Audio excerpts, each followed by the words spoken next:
سید عالم صلی اللہ علیہ وسلم کے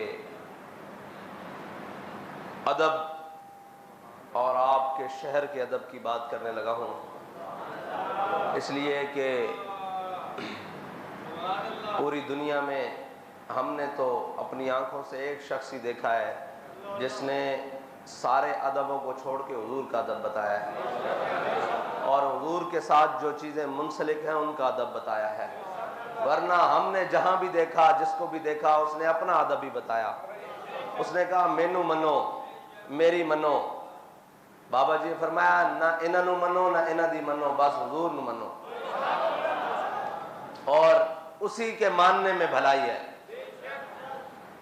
اور گزشتہ رات حضور سید عالم صلی اللہ علیہ وسلم کے شہر پاک میں، وہ شہر کہ جس کے بارے میں خواجہ فخر الدین سیالوی فرماتے ہیں کہ باب جبریل کے پہلو میں ذرا دھیرے سے فخر کہتے ہوئے جبریل کو یوں پایا گیا کہ اپنی پلکوں سے در یار پہ دستک دینا اونچی آواز ہوئی عمر بھر کا سرمایا گیا، وہ شہر، اور جس کے بارے میں میرے آقا و مولا صلی اللہ علیہ وسلم نے فرمایا، حضرت جابر بن عبداللہ سے روایت ہے، میرے آقا نے فرمایا مدینہ، شہر مدینہ جو ہے یہ لوہار کی بھٹی کی طرح ہے، یہ میل کچیل کو دور کر دیتی ہے اور جو پاک آئے اس کو مزید ستھرا اور نکھار دیتی ہے، لیکن جن کے دلوں پر مہریں لگی چکی ہو نا، وہ کہتے ہیں بامے جڑے کوڑے تمبے مول مٹھے نہ ہوندے بامے توڑ مکے لے جائیے، ہاں جی، کوڑے کھو کدی مٹھے نہ ہوندے بامے سہمنا گڑ پائیے۔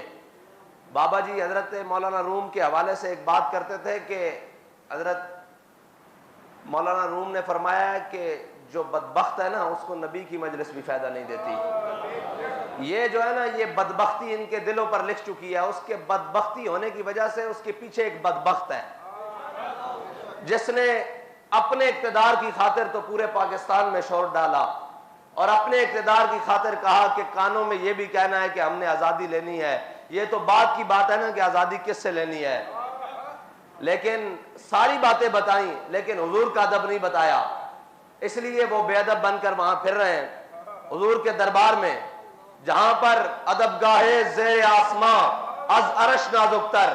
اور حضرت اسید بن عزیر جب حضور سید عالم صلی اللہ علیہ وسلم کی بارگاہ میں آئے نا تو آگے عیینہ بن حسن بیٹھا ہوا تھا، جب عیینہ بن حسن کو دیکھا تو وہ حضور کی طرف ایسے ٹانگیں پھیلا کے بیٹھا ہوا تھا بڑی بے باکی کے ساتھ، تو آپ نے فرمایا مجھے اگر حضور کی مجلس کا حیا نہ ہوتا نا تو میں تیرا پیٹ پھاڑ دیتا، اور یقین مانے اگر حضور کے شہر کا حیا نہ ہونا تو ان کو 100 جوتے لگائے جائے وہاں پر کہ تم حضور کی بارگاہ میں یہ باتیں کرتے ہو۔ لیکن ایک بات ہے کہ جنہوں نے باتیں کی وہ بھی بدبخت، پتہ ہے نا امام حسین کا بدلہ لینے والا مختار سقفی تھا، جب بدلہ مکمل ہو گیا نا تو اس نے بھی لعنت اپنے گلے لے لی۔ یہ کام بدبختی کرنے والے کون منسلک ہوئے؟ وہ بھی ایک بدبخت کے پیروکار منسلک ہوئے جن سے یہ کام لیا گیا۔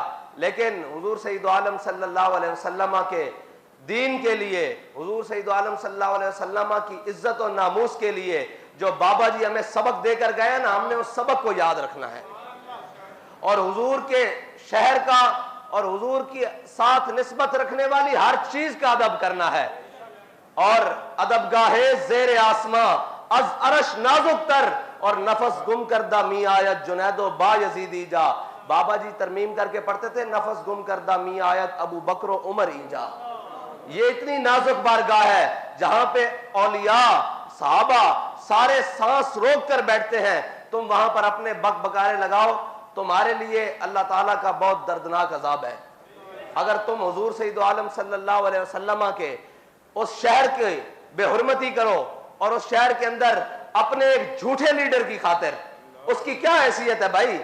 وہاں تو بڑے بڑے سرور اور تاج والے ایسے سر جھکا کر کھڑے ہیں، تم اس کے لیے باتیں کرتے پھرو، اور یہ بھی جو جاتے ہیں یہ اپنی شناخت کے ساتھ نہ جایا کریں، وہاں کوئی شناخت نہیں ہے، وہاں سب حضور کے غلام بن کر جایا کریں۔ جہاں جب یہ وہاں پروٹوکول لیں گے اور یہ ہوں گے تو پھر اللہ تو بڑا غیرت والا ہے نا، وہ سارے پروٹوکول والوں کو بے عزت کر دے گا وہاں پر ہے ہی نہیں، وہاں پر تو بالکل ایسے سانس روک کر اور وہ دور جہاں جگہ ملے وہاں خاموشی سے کھڑے ہونا ہے، کیونکہ یہ بڑی نازک بارگاہ ہے۔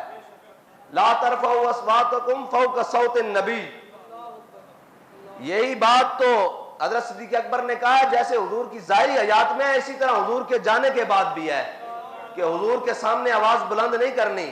ہمارے علماء نے تو بڑی احتیاط کی ہے. یہ ساری باتیں اس لیے ہیں کہ ہم بتانا چاہتے ہیں کہ حضور سید عالم صلی اللہ علیہ وسلم کے شہر کو آپ عام معاملہ نہ سمجھیں اور اس بات کو کوئی چھوٹی بات نہ سمجھیں. وہ حضور کا دربار ہے. وہاں پہ تو انبیاء و اولیاء سانس روک کر ہمتن خاموش بیٹھے ہیں. 70,000 قدسی صبح و شام آ رہے ہیں جن کی خبر کسی کو نہیں ہے. وہ اسی لیے آ رہے ہیں کہ یہ حضور کا دربار ہے. اور یہاں تو سانس اونچی ہونے سے اعمال اکارت ہو جاتے ہیں. یہ وہ جگہ نہیں ہے جہاں پر آپ ایسے بے باکیاں کرتے جاؤ.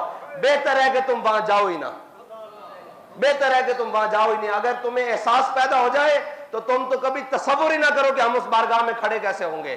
رکتے ہیں یہیں قدم آ کے اہل نظر کے, اس کوچے سے آگے نہ زماں ہے نہ زمیں ہے.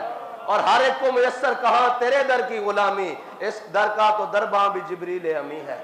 یہ کوئی عام بات نہیں ہے اور بڑی خطرناک بات ہے. اتنی بے باکیاں اچھی نہیں ہیں.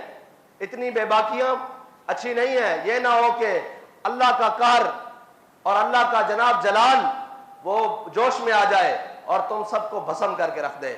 تم وہاں جا کر کسی لیڈر کی بات نہ کیا کرو. ہمارے بابا جی نے تو ہمیں نام بھی دو دیا ہے. حضور کا ذکر ہو تو ہم نعرہ ہی وہ بلند کرتے ہیں کہ لبیک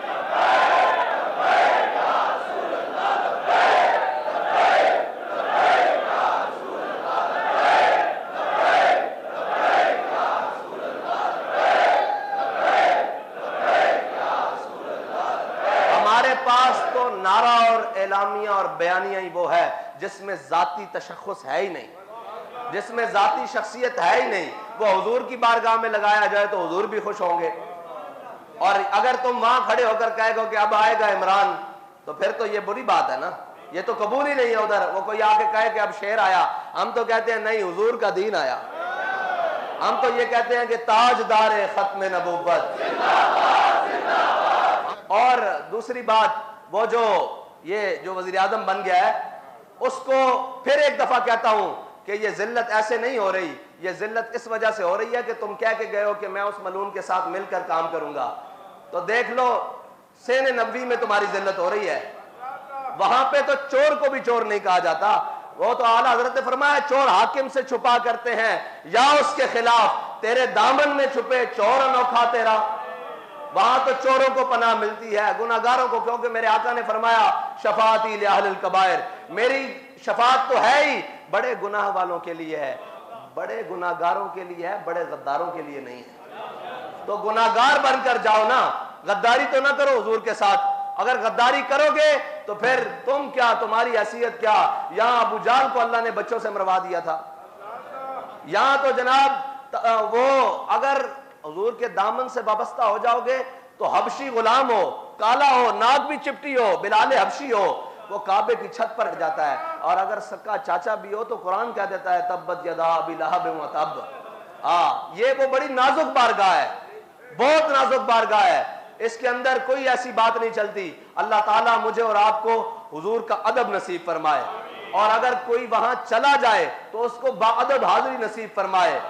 بس اسی ڈر سے کہ ادب گاہیز زیر آسماں از عرش نازک تر اور نفس گم کردہ می آیت جنید با یزیدی جا. علامہ اقبال نے تو پھر بات ہی ختم کر دی, کہتا ہے خاک طیبہ از دو عالم خوش ترست.